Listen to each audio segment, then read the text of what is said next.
Hi, I'm Dwayne Brown. Tonight on KPBS Evening Edition, a major announcement from SeaWorld about a larger enclosure for its killer whales, but critics say bigger is not always better.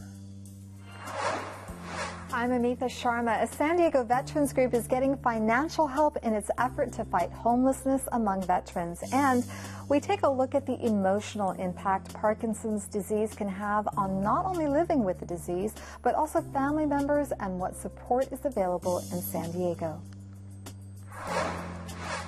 All things tiki are being celebrated in San Diego this weekend. We'll tell you about the largest event of its kind on the West Coast. KPBS Evening Edition starts right now.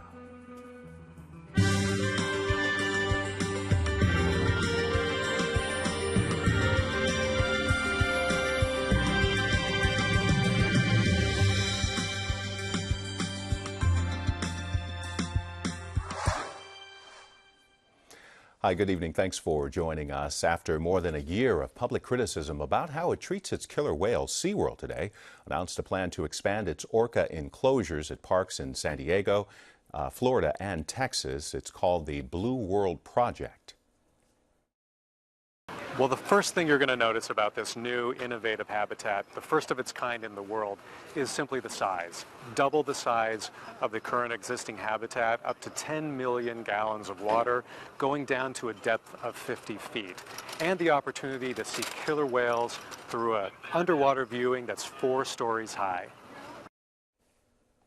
SeaWorld says the habitat will allow them to better understand orcas and encourage conservation to protect them in the wild.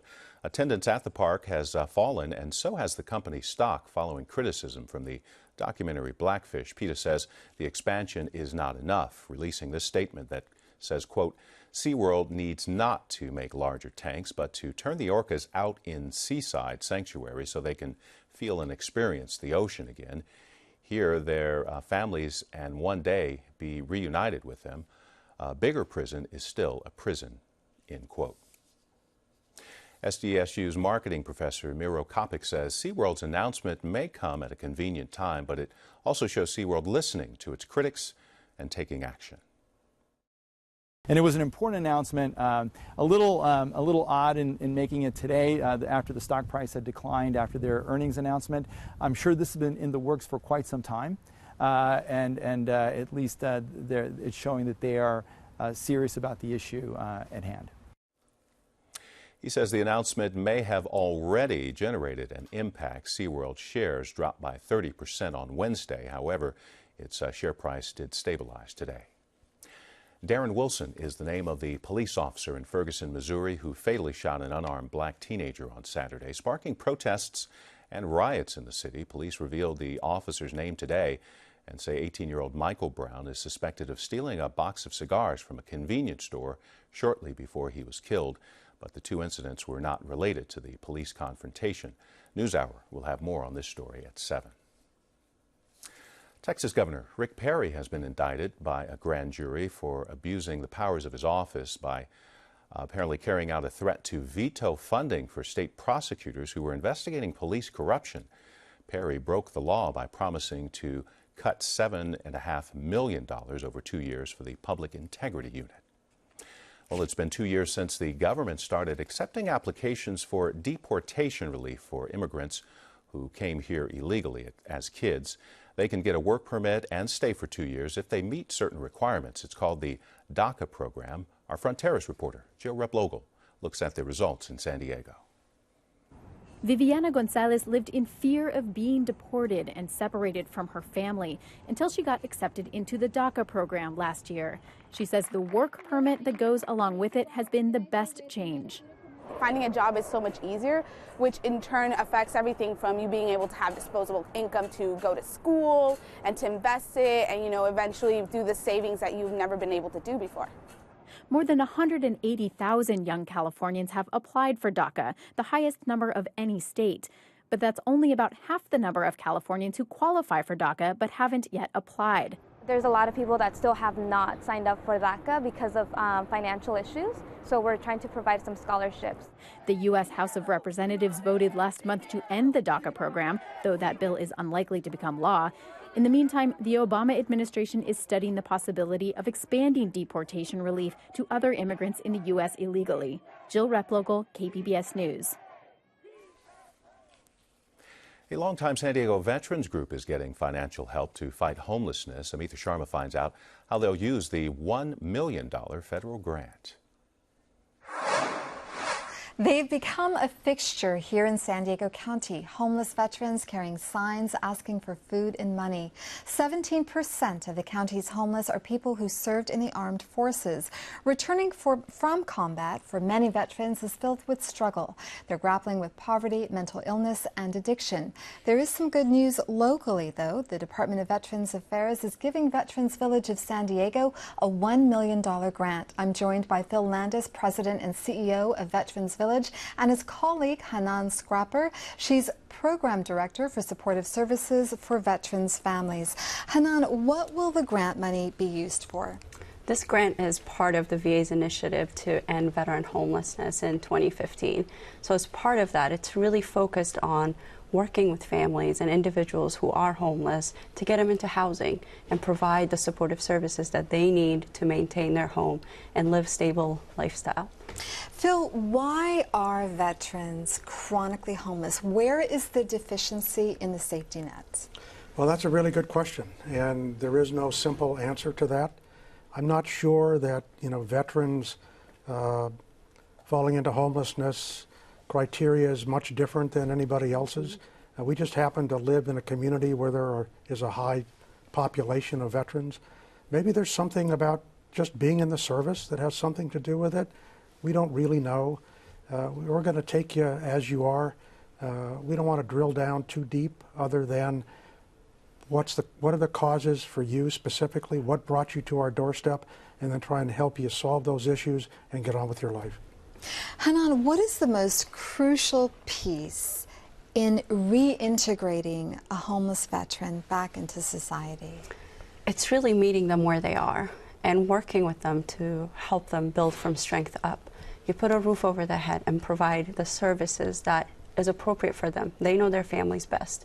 And we can identify that with them and help them get connected to the community through job, through training, or other benefits that they can access, but really helping them have a roof over their head and meet their basic needs to integrate back into civilian lifestyle.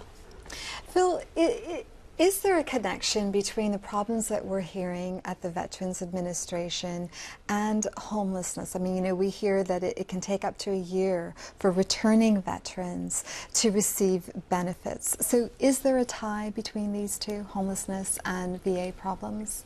Yeah, I'm not so certain that there is in that regard. There could be a nexus there. We don't see it in any broad dimension. I think that homelessness amongst veterans is an issue that this country has been grappling with probably since the Civil War. You go back into our own military history here and you see evidence of combat veterans or veterans that served in a combat theater, having homelessness. It's not any different today. The generation is different. We're beginning to see a lot of very young men and women come to our doorsteps, and we're now providing services to a third of the veterans that come to us are post 9/11 veterans. We think that's the future, and I'm not sure. I will tell you one thing. No other country on the face of the earth has provided the kind of resources for veterans and to end veteran homelessness than this one. And yet the problem remains. And yet the problem remains. One of the, we just completed our stand down. This is our 27th year. Last year, we had 968 participants. This year, we had 960. Oh, wait a minute. We have programs like Hanan's, where she has helped over 400 veterans attain permanent housing in the course of the last year or so, plus a number of veterans and their families have an opportunity to stay in their homes as well. And you've got the VA that is providing housing through the Housing First models. And yet we still have these huge numbers of homeless veterans. it really concerns us. Hanan, how far does $1 million go in alleviating this problem? It helps tremendously. You know, we can never have enough money, I guess, to address all the issues that come with it, but it helps a great deal to those who we are able to prevent homelessness. A lot of folks are at risk of becoming homeless from paycheck to paycheck, not being able to meet the rent burden that we have here. But being able to provide the hand-up that they need to remain in their home, it's really helpful so that they don't fall into homelessness. And then you have others who are homeless that we're able to really begin immediately working with them to get them into housing and then provide the services, work with them on budgeting and other things that they may need so that they can remain in their home and get long-term sustainability. And we have to close it there. Hanan, Phil, thanks so much for coming on the program. You're very welcome. Thank you for having us. A small earthquake was felt today along the southern California coast from Ventura County to the San Pedro area. The USGS says the 3.4 quake struck around 10:30 this morning. It was centered a few miles east of Malibu. No reports of damage or injuries. Public oyster beds in the Gulf of Mexico are producing fewer shellfish 4 years after the BP oil spill. Whether the oil spill is the cause is still under review. Stacey Plaisance with the Associated Press brings us the story. The Louisiana Gulf Coast, one of the nation's leading oyster producers, has fallen on hard times. We've never seen it before like this. Third-generation fisherman Randy Slavich nets empty oyster shells in the usually bountiful Lake Machias. Most concerning is the lack of new oyster larvae. It's not coming back on the shells that are left down there on the ground.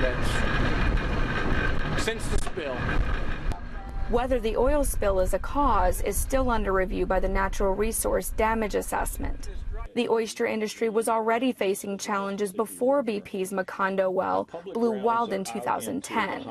Reefs were still recovering from a series of hurricanes and 2 straight years of oyster-killing freshwater flooding. It's almost been a perfect storm of negative events that have led to this situation. BP maintains the spill was not a factor, citing reports that no oil was detected on oyster beds. The big unanswered question is, did the spill have some effect on the larval stages in the water column? And that's really not known yet. As the wait for answers continues, a solution catching in Louisiana is the planting of new hard surfaces, like crumbled concrete, for young oysters to attach. An area Slavich planted not long after the spill is starting to show signs of life and giving hope for future harvests. Stacey Plaisance, Associated Press, Hopedale, Louisiana.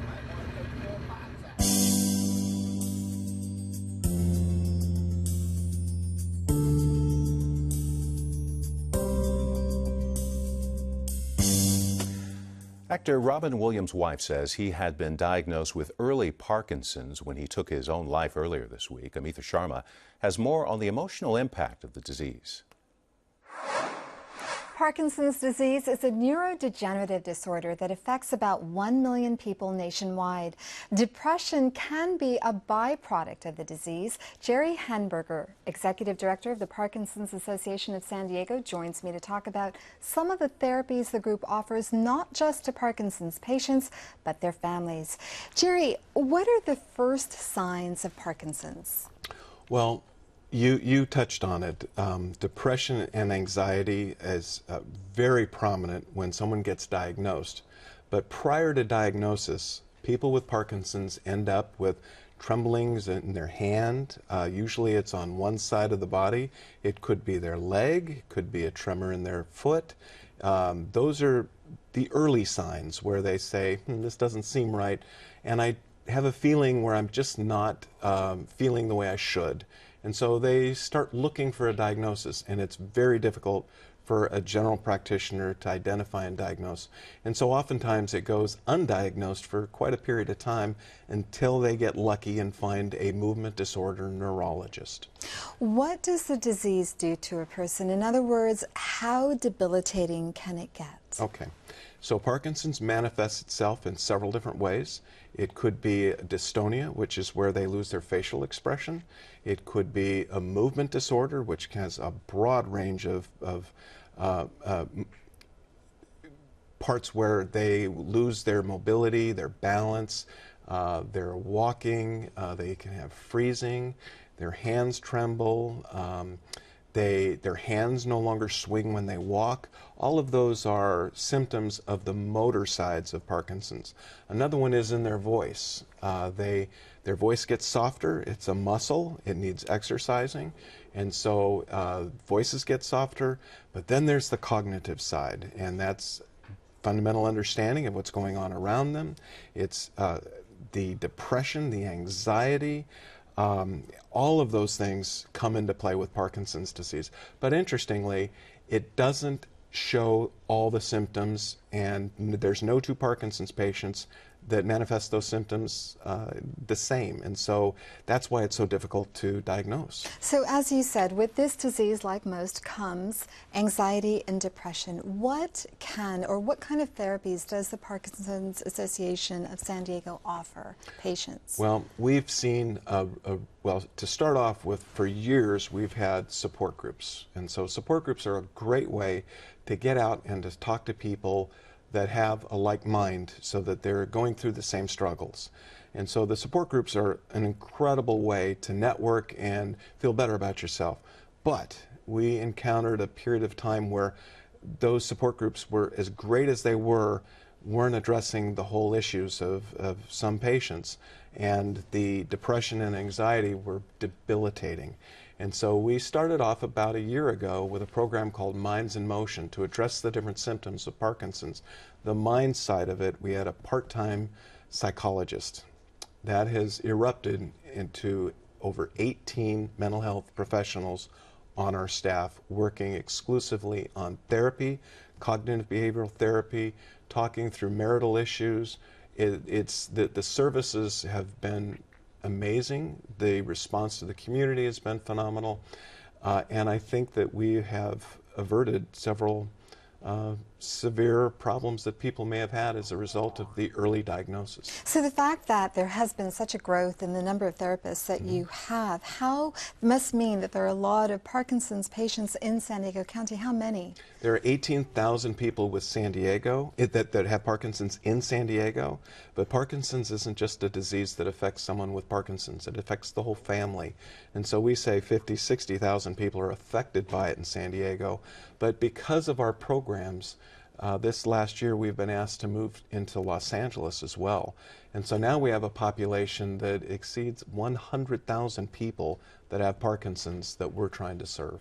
Talk to me about some of the therapies that are available in terms of treatment and alleviation of symptoms. I know that there is not a cure at this point for Parkinson's, but how can the symptoms be treated? Okay. We're running a study right now that's a very important study that is comparing what someone is like today versus 2 years from now. And by going through cognitive behavioral therapy, by going through absolute serious exercise programs and physical therapy, we're showing signs that it can slow the progression of the disease. So the stronger the mental attitude, the stronger the body, the more tools you have to slow the progression. And so we're offering all of those programs. We have a partner program where people are offering Tai Chi, yoga, all of those. But in-house, we have cognitive behavioral therapy with a tremendous staff of professional therapists that are addressing some of the more serious issues. And we've got to leave it there. Jerry Henberger, thanks so much for coming on the program. Thank you so much. Appreciate it. It means a lot. More than 1,100 people have died from the Ebola outbreak in West Africa. The charity group Doctors Without Borders says there's no quick end in sight. New figures from the World Health Organization show that Liberia has been hardest hit by the outbreak. An aid worker there says response teams simply aren't able to document all the cases. Chuck Hagel tells Camp Pendleton Marines what's going on in Iraq. Are businesses staying here or getting out of town, and why? And a developer's plan angers neighbors of a defunct Escondido golf course. I'm Mark Sauer. Join me tonight at 8:30 for the KPBS Roundtable. Great. Whoa. Groundbreaking dirt throwing today in southeastern San Diego for the first ever affordable housing complex for families with special needs. 29 rental units specifically designed to serve low-income families with someone who is developmentally disabled. State Assembly Speaker Tony Atkins has been a longtime advocate for affordable housing in San Diego. It's hard to find the developments that have enough units for family members. And I know how important that is, especially when you've got a family member who needs more accommodations. Families who earn between $23,000 and $25,000 a year will be eligible for the 3- and 4-bedroom townhomes in Lincoln Park when they open next summer. The state's unemployment numbers are out, and the rate held steady in July at 7.5%. That's an increase of about 27,000 jobs, reflecting folks actually re-entering the workforce. Education and Health Services saw the biggest gains in jobs last month.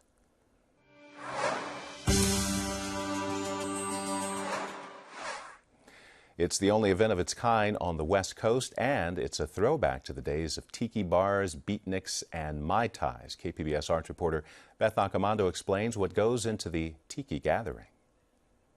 Hi, I'm Otto von Stroheim, and we're at the Crown Plaza Hotel in San Diego, formerly known as the Hanalei Hotel, and we're setting up Tiki Oasis number 14.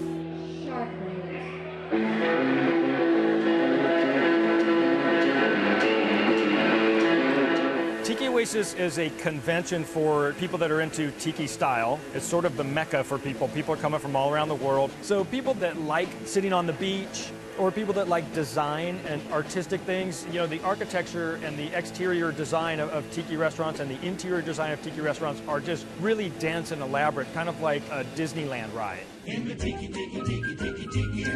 that kitschy fake environment that musician Jason Lee says offers a perfect form of escape from urban life. So this way, you know, you could take like your back room in the house and totally convert it into like a tiki room and have your friends over for cocktails, or you know, you go to somebody else's house and do the same thing for that evening. That's the idea of escapism. So if you're in San Diego, you can get to this hotel from anywhere in about 15 or 20 minutes, and all of a sudden you're in a tropical jungle. Right now I've got waterfalls all around me. I've got fish swimming in the lagoon. For all I know, I could be in a tropical jungle. Tiki is a way of life for many attendees of Tiki Oasis. Great care is taken with appearances, especially clothes and hair. When I would ride around in the wind, it would just kind of like fluff it out. I'm like, oh, that's kind of cool. It's kind of like old Archie comic where he's got the little pomp going. And then it just, as it grew, I would just keep going straighter and straighter. Lee's iconic hair has even been immortalized in a tiki mug.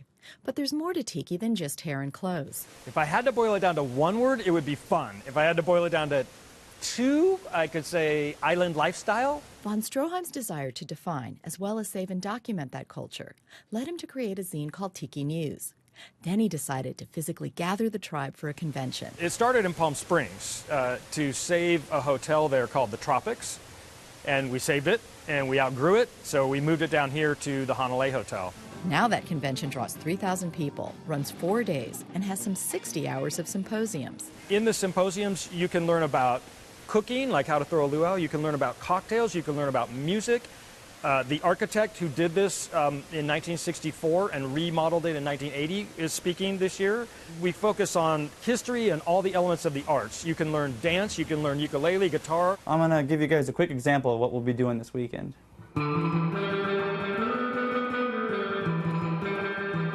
This year we'll be playing one particular cover, and then I'll do 2 originals to begin the class with. So this way, no matter what level you're at, you're going to feel like you can participate in the class. Lee's part of the band Jason Lee and the Riptides. He says surf music is one of the subcultures that folds into tiki. So surf's kind of the extreme in the realm of tiki, and maybe the softer music like exotica is kind of the standard. Tiki Oasis is good at mixing these subcultures. Yes, we have a Swedish band playing this year. They play authentic Martin Denny music, which is pretty rare. So they are a neo-exotica band. We include other elements like beatnik and surf culture, and the reason for that is because tiki spans such a broad time range. There are other subcultures that are intertwined with it. This year it mixes in with the Beat Generation. It's also good at mixing drinks. To get a real tiki drink, you've got to get every little thing right. And these are the guys at the top of their game that know how to do that. Lee has one final word of advice for attendees regarding the drinks. Get different drinks, but don't mix them on the same night. That's going to be the rule of thumb. If you get a Mai Tai, just stick with a Mai Tai, because there's so many hidden ingredients that might not mix with your body the next day. The next day, start over. Hey man, if you want to dig some of this crazy scene, head on over to the Crown Plaza Hotel this weekend and escape to the Tiki Oasis. Beth Accomando, KPBS News. Tiki Oasis continues through Sunday at the Crown Plaza in Mission Valley, formerly the Hanalei Hotel. I'm Gwen Eiffel on the next News Hour. David Brooks and Ruth Marcus analyze a full week of news. That's Friday on the PBS News Hour.